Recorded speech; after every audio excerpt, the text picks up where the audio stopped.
Untungnya kamar mendapat pendonor sehingga nyawanya bisa diselamatkan. Sumber polusi di kawasan tersebut adalah asap beracun dari pembakaran sampah. Semua jenis sampah dibuang dan dibakar di sana. Masalah itu berawal dari rencana pembangunan pusat perbelanjaan yang membutuhkan 20 hektar tanah. Pihak investor menggandeng seseorang bernama Virat Baksi untuk mendapatkan lahan.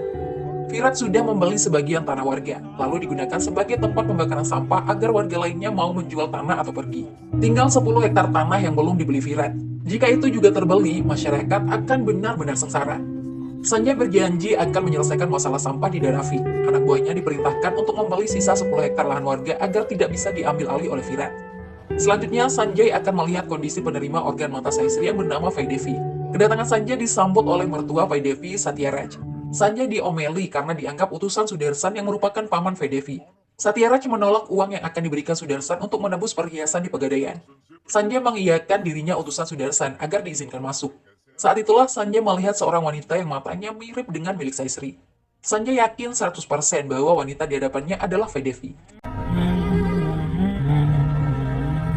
Sosok Vaidevi terlihat cantik dan ramah, berbeda halnya dengan suami Vaidevi, Rangga yang terlihat kaku. Rangga tidak suka ada pihak luar ikut campur urusan keluarganya yang menggadaikan perhiasan untuk biaya operasi mata Vaidevi.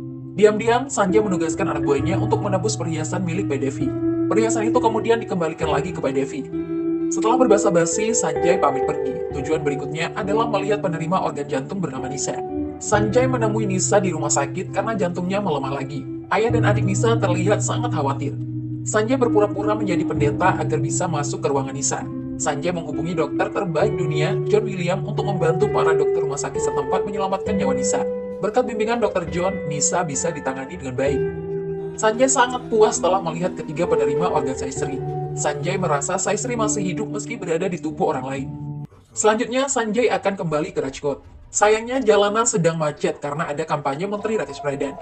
Masalah muncul ketika seorang polisi mengenali wajah Sanjay yang telah memukul Arjun di pesawat. Rakesh yang juga melihat Sanjay di layar menugaskan Arjun untuk menangkapnya.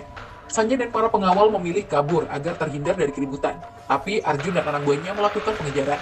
Arjun berusaha melempar bom molotov ke mobil yang dikendari Sanjay. Sialnya saat lemparan ketiga, Arjun terjatuh. Mobil yang dikendarainya terbakar. Arjun tewas di dalam mobil. Rakesh Pradhan sangat syok mengetahui putranya telah meninggal. Rakesh menugaskan Inspektur Prakas untuk menyelidiki alasan Sanjay datang ke Mumbai.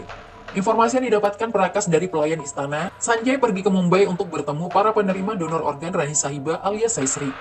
Sanjay sendiri menyadari berbagai bahaya yang akan mengancam setelah kematian Arjun. Sanjay takut ketiga penerima organ Saisri jadi sasaran.